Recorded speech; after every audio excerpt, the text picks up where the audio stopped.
واضحه، وهما سياستهم نتاع بوس الايدي ونتاع الانصياع للاقوى. احنا ما عندناش هذه، ثقافتنا ما تسمح لناش، لان الجزائريين ربونا احنا كبار شويه على عزه النفس، وكانوا يقولوا لنا الوالدين نتاعنا انتم اولاد ثالث اكبر ثوره في السياكل، في الدرني سياكل هذا. يعني كنا احنا شوف احنا خرجنا فرنسا، احنا كذا احنا كذا. يواجه لو ماروك اللوبينغ تاعو، ودا سات فوا وخرج، ولو ماروك خدا لو رولي، ويقولوا هما دومي موسمات حصه بعثوها لي شغل هما يرشيو الناس عن طريق الاتفاقيات، ودوك نولي لك عليها. ما كاينش عنده دعم داخلي، دوك نفصل فيها يرشيو الناس. حنا واش صرالنا؟ سيفري غلطنا وجاو. انا شخصيا كنت مؤمنا بانه القضيه سنكسبها. نتكلم على الاقل على الشق بين قوسين السياسي. هناك شق رياضي وشق سياسي. لماذا شق سياسي؟ لأن الأمر يتعلق باغتصاب أراضي جمهورية الصحراء الغربية. طيب اليوم القضية كانت واضحة. ما حدث اليوم وربما اللي موش ملم بالقوانين يقول أن مدام الكاف اتخذت قرار وهي هيئة تحترم القوانين في اعتقاده، أكيد أننا سنخسر القضية. لا، كنا نقول دائما أنه هناك خلفيات على مستوى الكونفدرالية، هناك لوبينج، تكتلات، هناك تأثير مغربي مفضوح على مستوى الكاف ضرب بها مصداقية الهيئة الكروية القارية.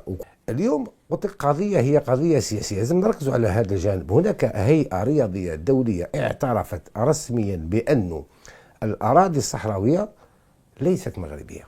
نقطتين مهمة فيهم أولا يعترفوا باحترام لفاب، يعني الانترناسيونال بورد، وهو مشرع قوانين كرة القدم، ويقولوا في الاستاتيو دو لاكاف وهو دستور الكونفدرالية أنه لاكاف سوتيان لي زاكسيون دو لونيون افريكان.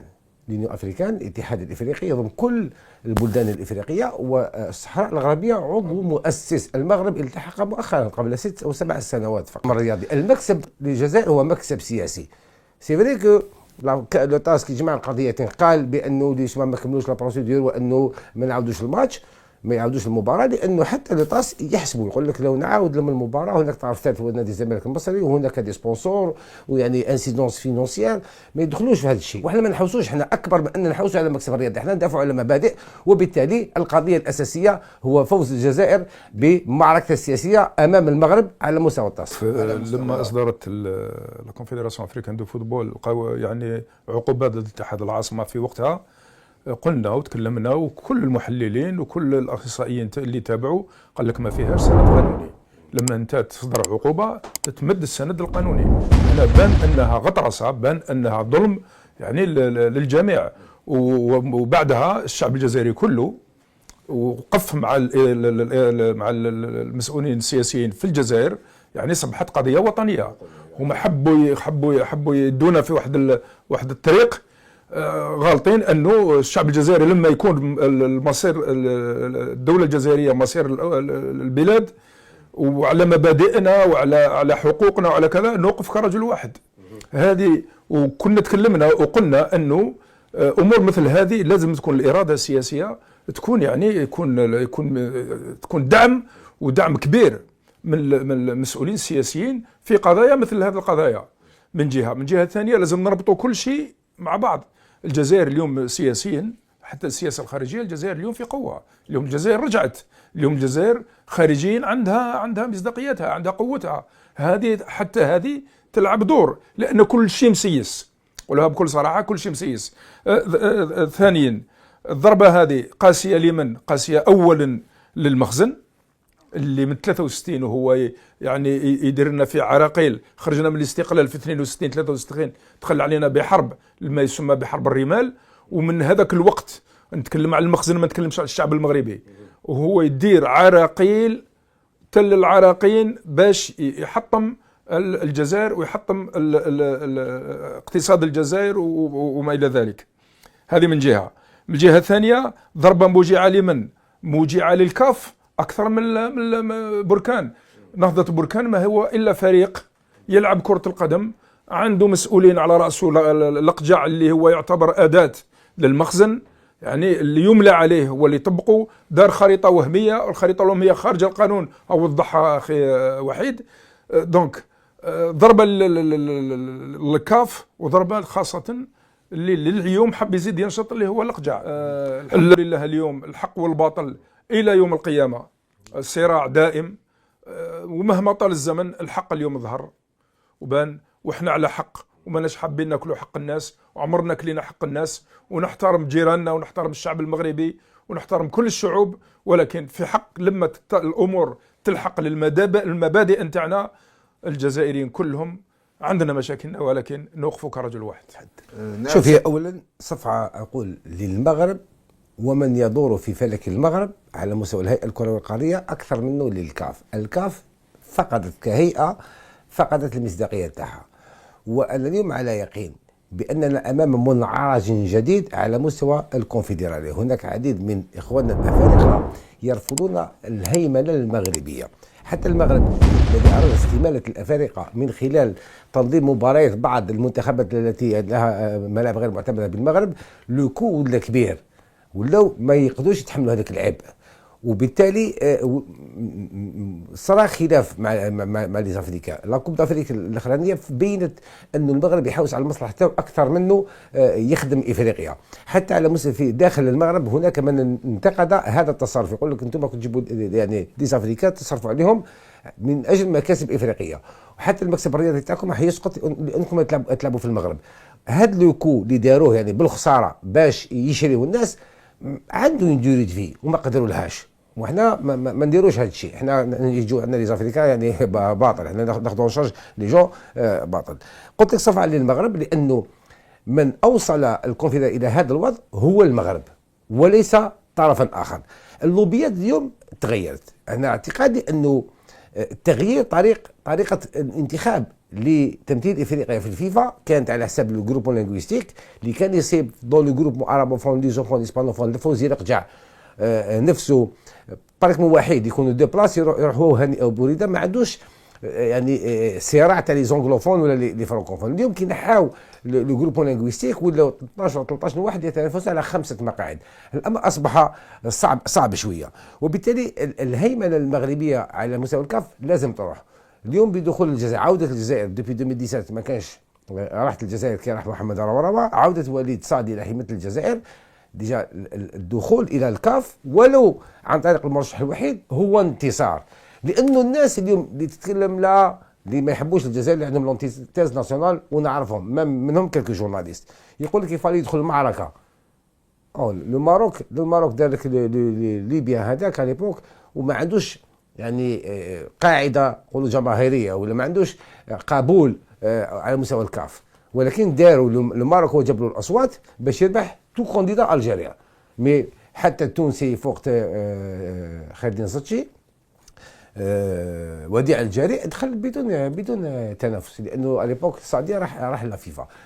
احنا قدرنا ندخلوا بدون منافسه. لي كونديدا تاع ليناف ما كانوا ديجا اصلا زوج عندهم العضويه اللي هو الليبي عبد الحكيم الشلماني، وعندك في مصر وعندهم تمثيل، والمغرب عندهم تمثيل. بقات الجزائر وتونس يتصارعوا على هذا المقعد، وبالتالي الدخول الى الكاف ازعج المغرب. هذه اول انتصار. اليوم احنا رانا صادي فيس بريزون تاع ليناف ولا بريزون بارانتيري. اليوم لو 11 مارس كي يروحوا للقاهره على هامش مؤتمر الكاف ممكن يولي بريزون تاع ليناف. ما كانش بريزون تاع ليناف يولي عضو ابارونتير في لاكاف. هنا لازم نستغلوا الوضعيه باسطه من السيطره المغربيه. يعني كاين حمله ضد الجزائر ماهيش غير في كره القدم، تسيس الامر. حتى المخزن لما نتكلموا على المخزن اخي وحيد، المخزن بالك تقول هما عندهم القرارات وعندهم هما راهم يملى عليهم، وكاين يعني ناس اللي راهم بدون ذكر الاسم. احنا سياستنا واضحه وهما سياستهم نتاع بوس الايدي ونتاع الصياع للاقوى. احنا ما عندناش هذه، ثقافتنا ما تسمح لناش، لان الجزائريين ربونا احنا كبار شويه على عزه النفس، وكانوا يقولوا لنا الوالدين نتاعنا انتم اولاد ثالث اكبر ثوره في السياكل، في الدرني سياكل هذا. يعني كنا احنا شوف احنا خرجنا فرنسا، احنا كذا. هذه تربات فينا هذه العزه، ما تقدرش تنحيها لنا. دونك اليوم الجزائري لازم بقوته بعزته بكذا وبالاراده السياسيه اللي راه موجوده اليوم، وصراحه مانيش جات با دي فلور. اليوم نحسوا وفيه اراده حتى عند شوف لما وليد صادي والله العظيم صراحه نشوف باللي كان فيه يعني واحد الامل ان الانسان هذا راح حب يمشي، راح حب يخدم او حب يحارب الشيء اللي كان من تقريبا من سنوات في الكره الجزائريه المحل حتى المحليه. شوفوا وصلنا. دونك في وقت سابق محمد رواوة الجزائري اللي كان في الفيفا بعثوه للفيفا للماروك باش يدير لهم الكوميتي دو نورماليزاسيون ودير لهم انتخابات. كان الفهري مع هذا فوزي رقجع وطلع فوزي رقجع، يعني الانتخابات تاعهم بايادي جزائريه. جوست ابخي ما كانش حنا مرافقه يعني الكونديدا جاي ما درناش استراتيجيه رياضيه ولا دبلوماسيه رياضيه باش نعطوا الدعم للكونديدا ديالنا. الماروك نو داروها قضيه دوله. 2017 رواوة يروح لانه في العهد السابق ما مشوش معاه، حتى لو كان عنده اخطاء مثلا يمشيو نصولو، ولكن يفضل ترافقوا تنقدريه باش على الاقل تحمي بلادك، باش انت تخدم افريقيا كرويا. قعدوا نصولو صاب روحو في يواجه لو ماروك اللوبينغ تاعو ودا سات فوا وخرج. ولو ماروك خدا لو رولي ويقولوا هما ادمي موسمات حصه بعثوها لي شغل هما يرشيو الناس عن طريق الاتفاقيات ودوك نولي لك عليها. ما كانش عنده دعم داخلي، دوك نفصل فيها يرشيو الناس. حنا واش صرالنا سيفري غلطنا وجاو مرة وروا سيتين كلاميتي اللي ما عندهم لا تصعوا لا والو، عشنا في فوضى. انا ناخذها كاستراحه محارب، ولينا بوليد صادي اللي خدم مع محمد رواوة وعنده القوه وعنده الشغف وعنده الاراده وعنده كل شيء باش يرفض الجزائر ويردها لافريقيا قويه مع علاقتها الطيبه مع الافارقه. وعنده نظره تبقى الاستراتيجيه تاع يعني بولي سبورتيف الاستراتيجيه الرياضيه الدوليه تاع الجزائر لازم نرافقوه، ما نديروش الخطا تاع العهد السابق.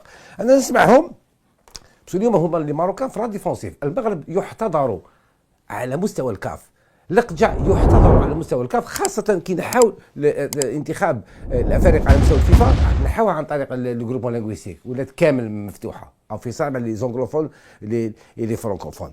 قالوا في واحد الحصه بائسه على كل حال، بس بائسه انا شفتها على مضض، يعني كنت نجوز على مضض.